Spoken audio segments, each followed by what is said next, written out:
Welcome to Training for Caregivers on Traumatic Brain Injury. Whether you're a family member or friend who takes care of a loved one, or a professional caregiver, what you're about to learn can help make your job easier and more rewarding. This course is designed for you to take at your own pace. At several points, you'll be instructed to pause the DVD and read a lesson or module in the training manual. This manual presents facts about the brain and how its injury can affect thinking, behavior, and overall health. The manual will not make you a medical expert, but knowing some basic facts about brain injury can help you understand the person you're working with better, including why they may think or act as they do. And this can be very useful in figuring out effective ways to help the person you're caring for, as well as yourself. After reading each module, you'll start the DVD again to see the faces of some real TBI survivors and their caregivers who have volunteered to share their experience with you. Besides giving you examples of the facts you're learning from the manual, these real-life experts will show you how to be a truly great caregiver. Injuries to the brain are very complex. They affect the whole person, body, mind, and spirit. As a survivor of a brain injury myself, I can tell you that recovery may take a long time. Providing care for a TBI survivor will sometimes challenge your abilities to the limit.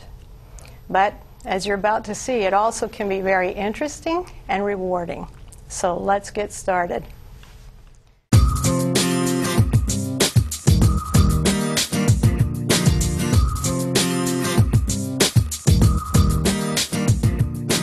In this first module, we'll start with some basic definitions you need to be familiar with. Then we'll review some facts about who is most likely to get a brain injury and how injuries often occur. You'll also learn some common ways brain injuries are diagnosed and measured, and what those terms you may hear, like the Glasgow Coma Scale or Rancho Los Amigos Scale, really mean and don't mean. Please pause the DVD and read Module 1 now. And when you're finished, click the Start button to go on with the DVD.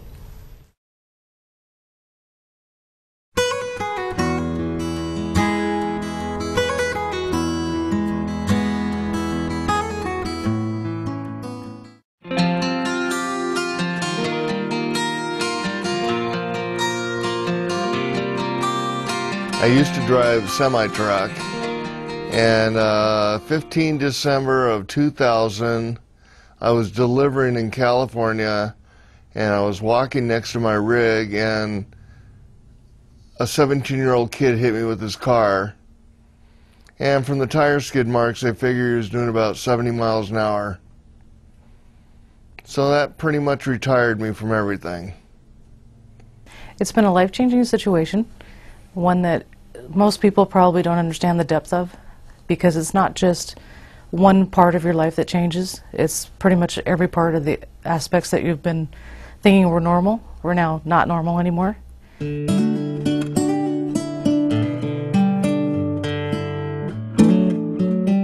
Happened in 1995 in Miami, Florida.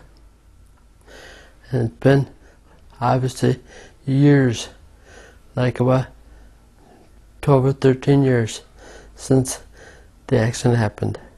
And the boat went up over the embankment of the canal and flipped forward with the back end, throwing the people out from the back, and everybody got thrown out. There's 4 people in the boat, and landed on very rocky shore. There was no access by roads for emergency vehicles, so it was a helicopter rescue, so it took a little while. There's 4 people, 1 died instantly in the accident, and the other 2 had relatively minor injuries. And then Todd was in a coma for 4 months and on life support the whole time.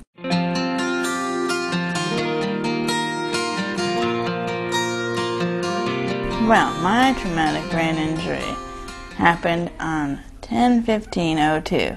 So in October it'll be 5 years ago, when I was being so stupid because I was with an ex-boyfriend at the time, and we got involved with too much drinking, and then he shot heroin crashed me into a telephone pole which came down on me, causing a fractured skull. Aniko was one of my patients at that time, and she had stitches and was wearing helmet. And I encouraged her, and she could barely stand up at that time. She was wheelchair bound.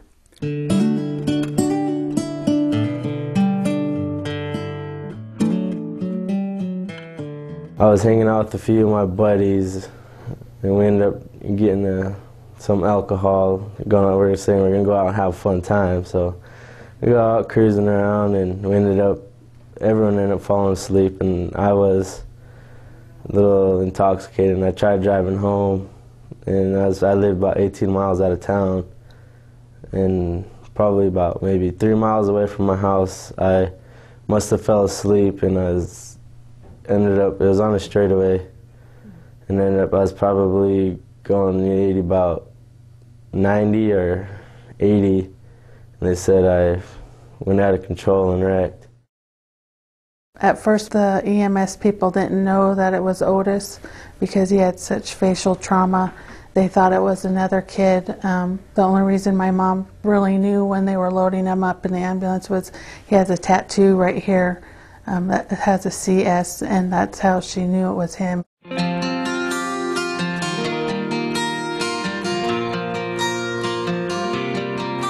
I was in a car accident, a head-on collision. I don't recall the accident at all. Most of what happened I only know because I was told later. But I passed out. A medical reason, they did all kinds of tests, never did find out what caused it. But I passed out while I was driving and went into the other lane.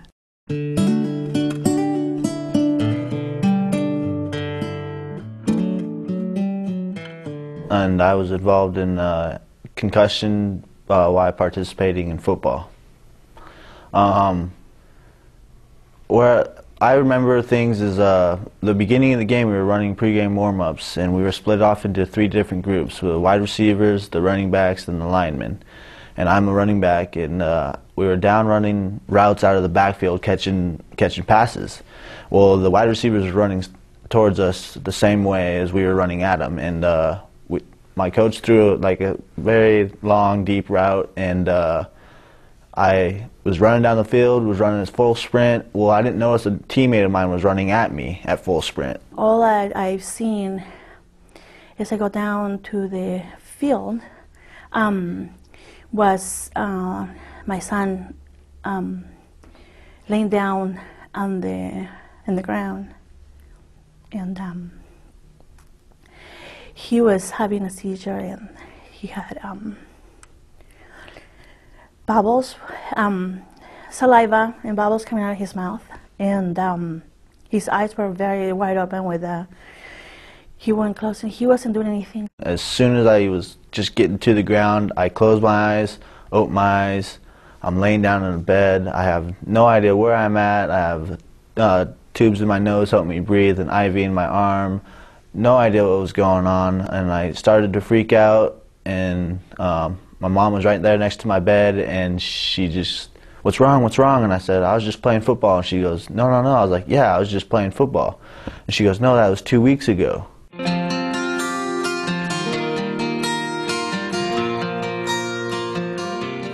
16 years ago, June, I was hit by a motorcycle, hit by a truck, and hit and run, and that's what happened. Eric's injury was on June 12, 91, was 16 years ago this last week, and it was a motor vehicle accident on which he was a passenger, and somebody without a license had turned into them and never heard from them anymore. And Eric was on a complete life support for almost a month, where we were told every single day to turn it off. He would not be here the next day, but we were stubborn and just hung in there. And of course there was damage to the brain everywhere.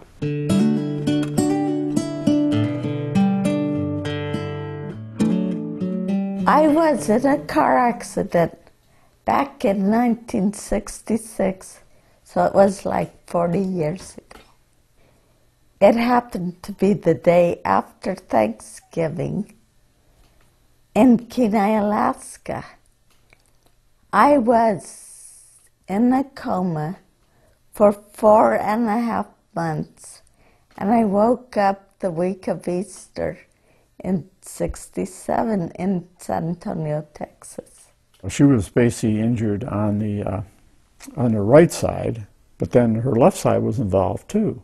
You know, she sort of hit the brain, the tractor trailer hit the vehicle and hit one side, and then it bounced over to the other side. So she was really affected.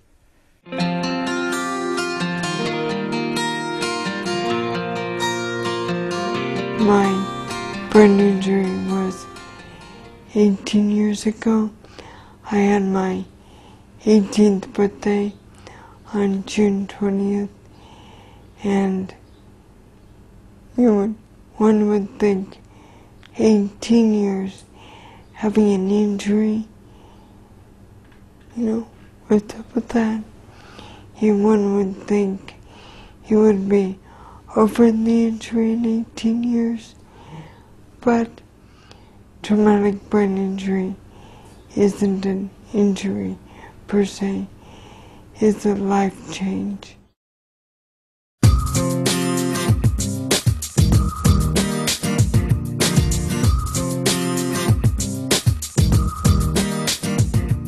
In this next module, you'll learn how the brain is actually made up of several parts, which have different functions. The kinds of problems a person has will be related to which parts of the brain have been injured and what kind of injury it is.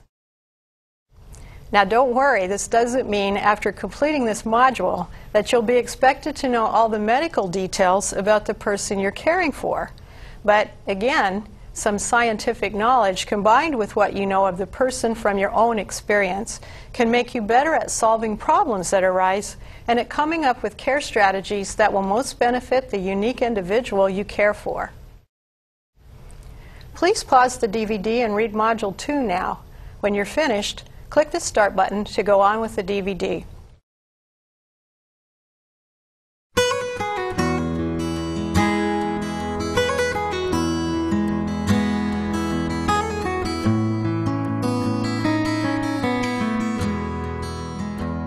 As you continue to learn about the brain, keep in mind its amazing ability to heal or rewire itself over time.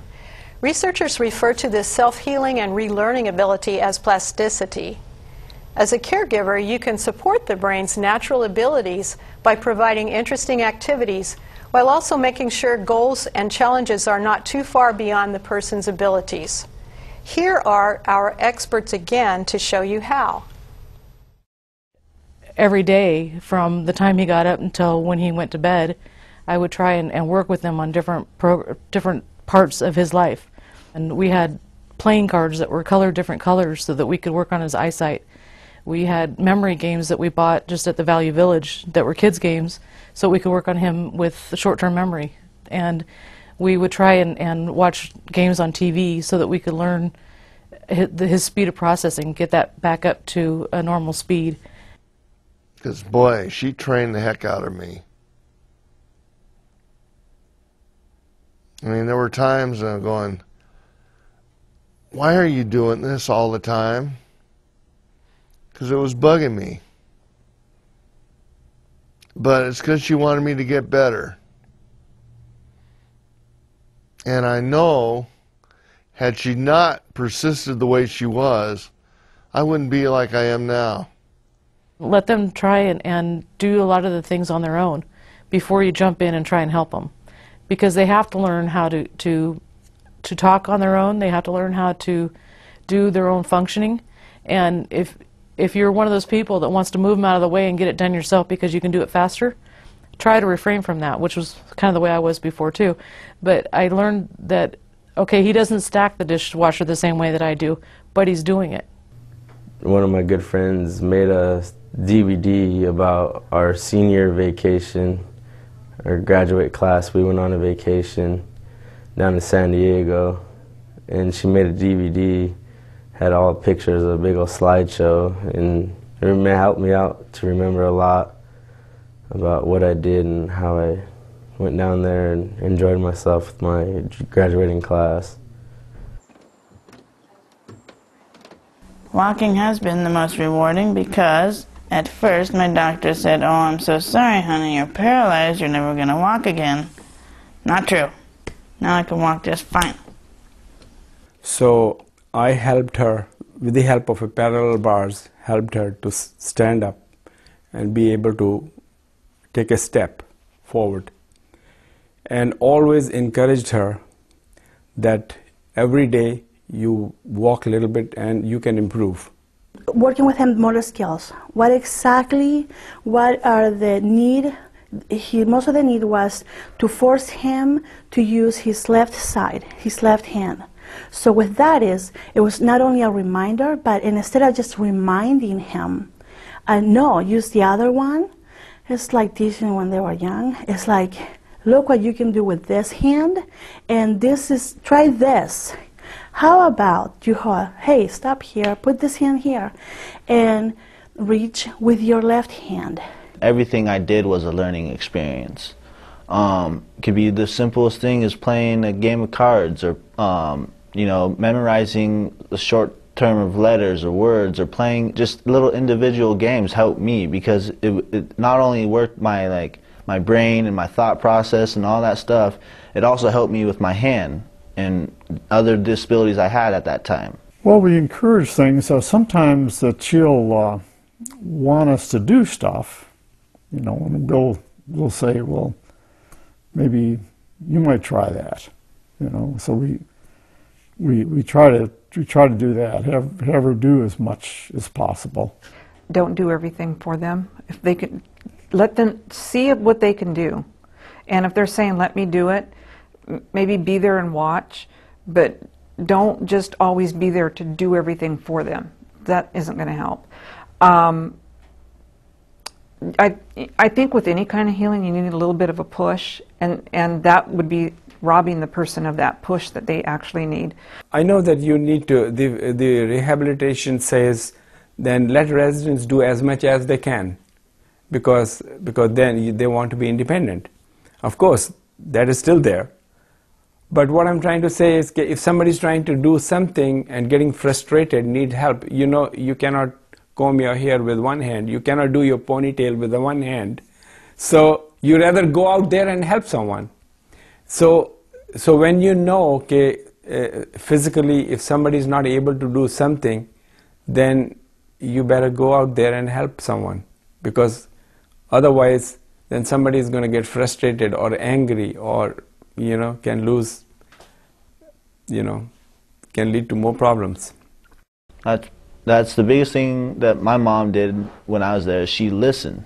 If I had a problem, if I had something, I would explain it to her. She would then go back, think about it, and then come back to me with something of how to fix it or how to improve that.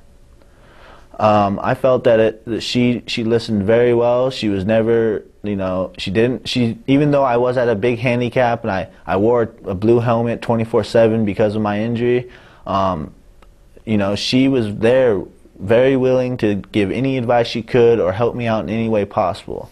She sat there and she listened to me, and she wasn't trying to tell me right from wrong or how to do this or how to do that. It was kind of, she told me what was needed to be done or how to go about things, then I went out and did it. Well, right now the short-term memory is a real problem.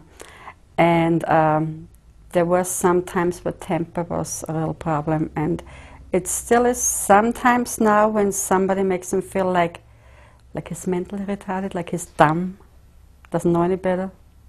And he just doesn't know how to express it. Lots of post-it notes. And just for my husband and my sister to remind me constantly, because I'd forget, so they just remind me constantly. I had so many appointments that I actually needed a secretary to keep me where I needed to be. just people reminding me. And in a nice way, because as I progressed in getting better, if they would have reminded me as much as they did in the beginning, it would have been an insult. So it's really something to tread very delicately on, because a person doesn't want to feel like they don't want to feel like they're crazy. And that's exactly what they feel like, is that they're crazy. Brain injury people, they have to get to point C by going through maybe 5 points. Not just you and I would probably go through A, B, and C. They have to go through a whole bunch of points before they get to D. And if you interrupt them in the middle of it, like before they got to C, they would have to start all the way at the beginning again and go through every part of it before they would come to the final conclusion. Sometimes goals are based on what a resident wants to do. So sometimes you talk to them, have a good communication, and then see whether you have time to, if they have a time to fit in with their schedule to do any kind of activity, because you don't want to rush somebody into something which they don't want to do, because then it can result more fatigue and then tiredness. So you don't want to overload a patient with things, you know. So you rather concentrate on activity which they're already doing, and then have a good communication so that you can help them with other things they want to do. If you work at it hard enough, you will get control of it. And I kept telling her, I'm going to beat this thing. I'm going to beat it, I'm going to beat it, I'm going to beat it. The head injury. But there are times that I start thinking, maybe I'm not. And it's harder for him because he doesn't remember the rehab. He doesn't remember the stages he's gone through. But as the caregiver, being there before his accident, during the accident, and after the accident, I can see the progression since that time in 6.5 years. And it's remarkable to think of how far he's come and all the determination that he's had to do it. Probably the most that she did, or not the most, but the most that helped me was her emotional support. Because I was very emotionally disturbed, not disturbed, but saddened when I got back, because there was a lot of things that I was unable to do. My friends were going off doing this, doing that, but I couldn't do it because of where I was at in my instance. So she provided a lot of emotional help, emotional strength, keeping me up on my 2 feet. You know, hey, one day is another step towards success.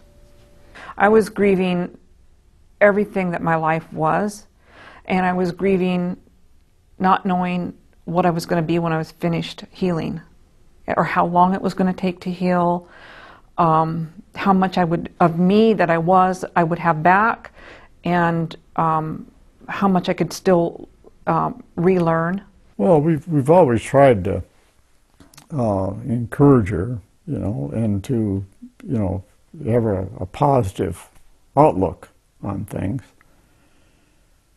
And but and in general, although as I said, we didn't. It's sort of a daily thing. It isn't something like, you know, we're going to do that today, and we didn't do it yesterday. But it's just constantly. If we see her down or not feeling good, and particularly her mother, she knows the words to say. She knows how to sort of get her back on track.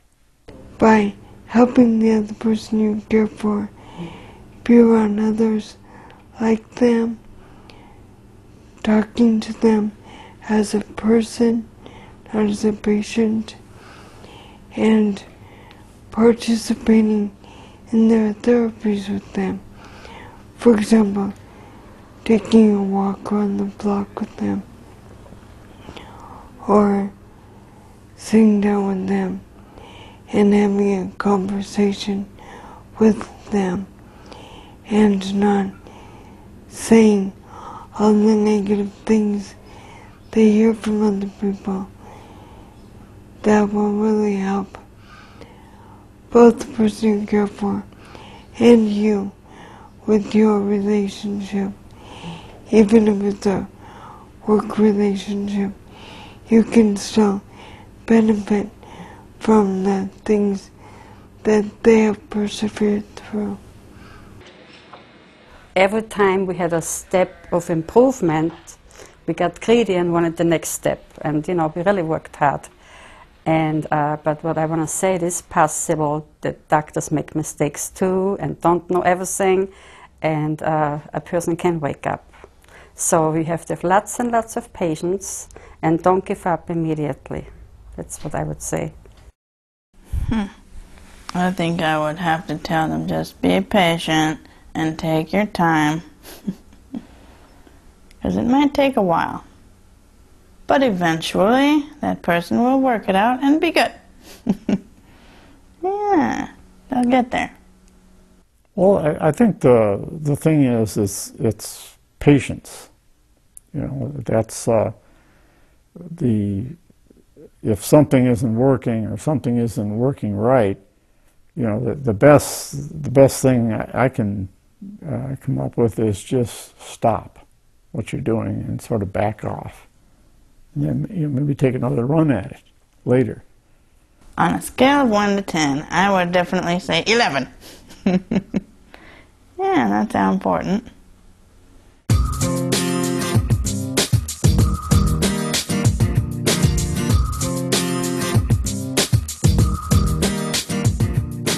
As I mentioned before, a brain injury affects the whole person, not just what's inside our head. The brain is the main control center for most aspects of our physical and psychological being. In this module, we'll explore what this means in more detail, then learn some ways to help another person adjust to changes in physical and mental abilities following a brain injury. Please pause the DVD and read Module 3 now. When you're finished, click the Start button to go on with the DVD.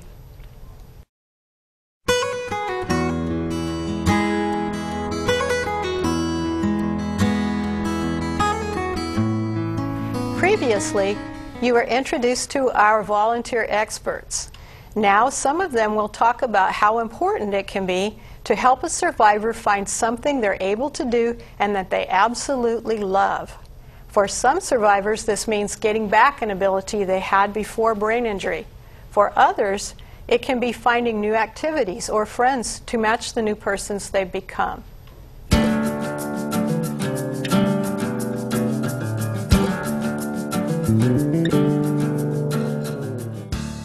Well, in essence, art was the start of a brand new life for me. It's just a way to live your life with yourself. I mean, I don't, you know, talk about art to other people, but you just do it. And I mean, I just feel that now it's you. Each person is a specific person. Yeah. An artist, and I mean, they all evolve around your mental ideas about society and other people. Art is not art if there wasn't other people. So I mean, other people reflect off the. I mean, you know, I go on for days to talk about this, and there's a billion different ways.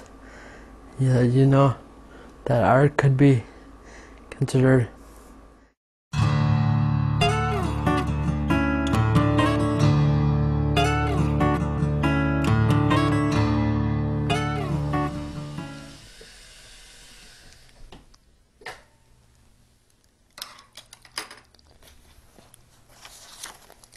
My, what a lovely day. I am in the shade under one of my trees. I'm watching a couple of bumblebees. I will look high into the deep blue sky, where I will see a plane go by.